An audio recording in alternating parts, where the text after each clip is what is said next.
ایران سفارت امریکا در عربستان را بمباران کرد و ترامپ میگوید 6 سرباز دیگر امریکایی کشته شدند. عراقچی گفته سربازان امریکایی که حتی در هتل‌ها پناه بردند زنده نخواهند ماند و سپاه پاسداران گفته امریکاییان را در خانه‌هایشان هم میکشیم. ولیعهد عربستان و رئیس دولت امارات از پوتین خواستند تا با مقام‌های ایرانی صحبت کند و از آنها بخواهد که از به آتش کشیدن خاورمیانه دست بردارند. امریکا نیز به شهرهای گوناگون ایران بمب ریخت. خاورمیانه در آتش میسوزد.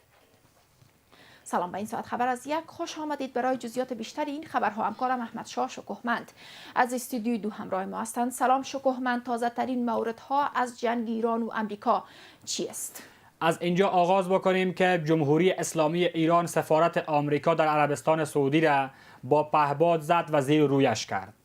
دونالد ترامپ رئیس جمهور آمریکا تایید کرد که 6 سرباز آمریکایی در جنگ با جمهوری اسلامی ایران کشته شدند. و اما این مورد از طرف رسانه‌های جمهوری اسلامی ایران به تمسخر گرفته شد و گفت که آهسته آهسته این میزان را ترامپ هم بالا میبره، چون آمار کشته شدگان سربازان آمریکایی بیشتر از آن چیزی است که دونالد ترامپ رئیس جمهور آمریکا و ایالات متحده آمریکا به او اعتراف کرده. و اما عباس عراقچی وزیر خارجه ایران که در حال حاضر دولتش با آمریکا و اسرائیل در جنگ هست، در پیامی در صفحه اجتماعی اکس از یک مکان نامعلوم گفت که سربازان آمریکایی و شهروندان آمریکایی در کشورهای خاورمیانه، حالا عربستان سعودی، قطر، کویت، امارات متحده عربی، بحرین یا هر کشور دیگر باشد، نه تنهایی که در پایگاه‌هایشان زنده نخواهند ماند که اگر در هتل‌ها هم پناه ببرند به هتل‌ها هم حمله خواهد کردیم و اونا را از بین خواهد بردیم. البته گفته شده که آقای عراقچی تاکید کرده که ما دشمنی با کشورهای همسایه ما، با کشورهای عربی، با کشورهای خلیج فارس نداریم. اینا کشورهای دوست ما هستند. اما آقای لاریجانی گفته بود پایگاه‌های آمریکا در کشورهای منطقه در واقع خاک آمریکا محسوب میشن و خاک آمریکا پس از ترور علی خامنه‌ای هدف مشروع و اساسی برای از بین بردن از طرف جمهوری اسلامی ایران هستند. نوارهای دیداری که به نشر رسیده از حمله پهپادی جمهوری اسلامی ایران که در موج 12 عملیات صادق 4 به بحرین انجام داد، پایگاه‌های امریکا در بحرین را در نوارهای دیداری نشر شده نشان داده میشه که زیر و رو میکنه و به آتش کشیده میشه. با این وجود که در اسرائیل هشدار داده شده که هیچ کسی نباید خساره های برخاسته از حمله های موشکی اسرائیل، ایران به اسرائیل را عکس بگیرد، تصویر بگیرد و نشر بکنه، و اما نوارهای دیداری بیرون شده و سپاه پاسداران بیرون کرده که نشان دهنده این است که عملیات بسیار گسترده و بسیار خطرناک در شهرهای گوناگون، حیفا، تل‌آویو و دیگر شهرهای اورشلیم، شهرهای اسرائیل از طرف جمهوری اسلامی ایران با موشک‌های بالستیک و با موشک‌های خیبر انجام شده و تلفات بسیار گسترده‌ای در پی دارد. تا حال حاضر و تا روز گذشته آخرین آماری که اسرائیل تایید کرده بود 23 کشته اسرائیلی بود و اما حال حاضر گفته میشه که این میزان بسیار بلندتر از آن چیزی هست که در رسانه‌ها درز میکنه. با این حساب مشاور سپاه پاسداران جمهوری اسلامی ایران آمد و صحبتایی کرد، گفت هر کشتی که از تنگه هرمز بگذره هدف مشروع است و به او حمله میکنیم و به آتشش میکشیم. این وضعیت خیلی وخیم خاورمیانه را کاملا چهرهش آتشین و جنگی کرد تا جایی که رئیس دولت امارات و ولیعهد عربستان سعودی آقای ملک سلمان با ولادیمیر پوتین صحبت کردن. رئیس جمهور روسیه که از حامیان اصلی جمهوری اسلامی ایران به شمار میره، از او خواستند تا به جمهوری اسلامی ایران و به مقامهای جمهوری اسلامی ایران بگوید که از به آتش کشیدن خاورمیانه بیش از این باید دست بکشند. این مورد در همین حال رجب طیب اردوغان رئیس جمهور ترکیه هم ابراز نارضایتی از وضعیت جاری در منطقه کرد و صحبت‌های بسیار جالبی کرد و حمایت همه‌جانبه‌اش را از جمهوری اسلامی ایران اعلام کرد و گفت که آمریکا اسرائیل اون تجاوزی که به ایران کردن را باید متوقف بکنن و باید به آتش بس تن داده شود. در سوی دیگر گزارش ها از جنگ، از درگیری بسیار زیاد است و ائتلاف کشورهای عربی شکل گرفته و در این ائتلاف کشورهای عربی امارات متحده عرب، قطر، کویت، بحرین، اردن، کشورهایی که از طرف جمهوری اسلامی ایران مورد هدف موشک‌های بالستیک قرار گرفتن اتحاد تشکیل دادن و گفته میشه که بر ضد ایران ممکن است که اقدام بکنند. با این حساب اتحادیه اروپا اعلام کرده که در حال بررسی روی اون گزینه‌ای است که به ائتلاف آمریکا اسرائیل برای حمله به جمهوری اسلامی ایران بپیونده و در واقع برای تغییر نظام فکر بکنه. از طرف دیگر اما در جنگ آمریکا هم بیاییم، این که دونالد ترامپ رئیس جمهور آمریکا با پذیرفتنش تعداد 6 تا کشته از آمریکایی گفت که در واقع ما سنجیده بودیم که سربازانمون کشته میشه، به این جنگ وارد شدیم و در زمان مناسب هم وارد شدیم و حال حاضر انتظار کشته شدن سربازان دیگر را هم داریم و به خاطر سقوط نظام جمهوری اسلامی ایران ما کار بیش از پیش میکنیم. و اما سپاه پاسداران ایران در اعلامیه گفت آمریکایی ها نه تنهایی که در کشورهای منطقه بلکه حتی در خانه هایشان هم در امان نخواهد ماندن. گفت این جنگ را آمریکایی آغاز کردن، اسرائیلی آغاز کردن، تمام کننده ایش دیگه نخواد داشتن، آغازگر بودن، تمام کننده ماستیم. با این حساب وضعیت در خاورمیانه و مخصوصا در پایگاه‌های آمریکا در منطقه خیلی وخیم هست و تا جایی که گزارش‌های وجود داره که ناو ابراهیم لینکلن مورد شلیک موشک‌های بالستیک بسیار قوی قرار گرفته و از منطقه نسبتاً کنار کشیده. البته این خبرهایی که ما از ایران برخ میکشیم خبرهایی است که ممکن است در رسانه‌های دیگر خیلی بازتاب داده نشه و اما واقعیت‌های عینی است که خیلی از طرف رسانه‌های نزدیک به ایالات متحده آمریکا به نشر سپرده نمیشه. ما به عنوان رسانه بی‌طرف از آمریکا، بی‌طرف از ایران، آنچه که واقعیت‌های عینی هست و روایتش را خیلی کسان نمیکنن به بیننده‌های عزیز ما همیشه میگوییم. و اما در بعد دیگر مارکو روبیو وزیر خارجه ایران آمریکا هم آمد و صحبت‌های کرد و گفت که اما قسمی که دونالد ترامپ رئیس جمهور آمریکا قبلا هم گفته بود ما انتظار این را داشتیم که سربازان ما کشته شده و بیشتر هم کشته میشه در این جنگ. این در حالی است که حزب الله لبنان هم به جنگ دخیل شده و به طرف اسرائیل موشک‌های شلیک کرده و از طرف دیگر هم اسرائیل را زیر فشار شدید گرفته.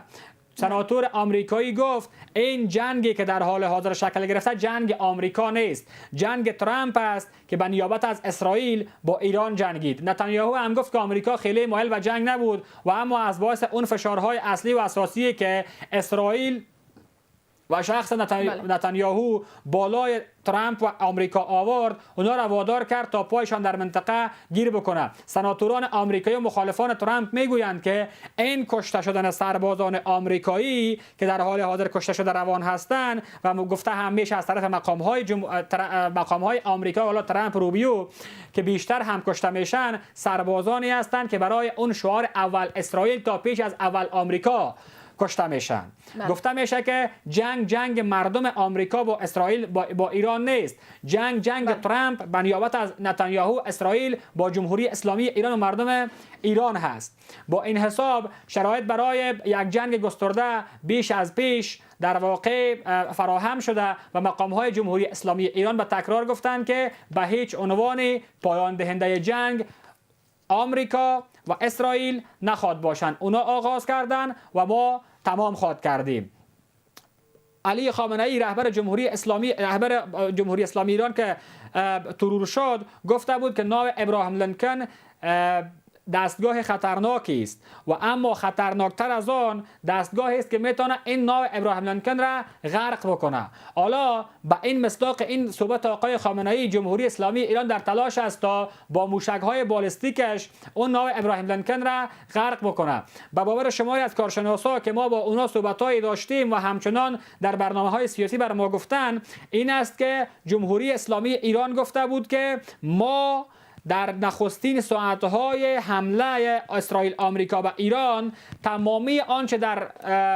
دست ما داریم با موشک‌ها به کشورهای منطقه که پایگاه آمریکایی در او باشه و همچنان به اسرائیل شلیک میکنه و اما این کار را نکردن. چرا نکردن؟ چون جنگ کوتاه مدت به نفع جمهوری اسلامی ایران نیست و آمریکایی‌ها، این جمله را تکمیل میکنم شمس، و آمریکایی‌ها در زمان کوتاه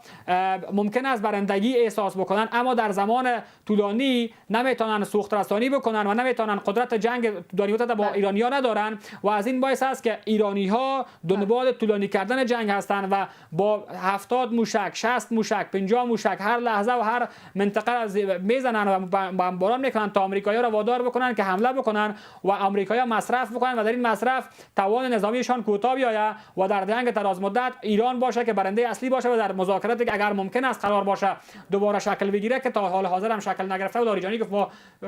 مذاکرات دیگر نمی‌کنیم بعد از طور رهبر اگر شکل بگیره امتیازات بیشتر و امتیازات زیادتر بخواین. با این حساب اما دونالد ترامپ رئیس جمهور آمریکا خاطر نشان کرد، گفت که این فرصت خوبی هست و در حال حاضر ما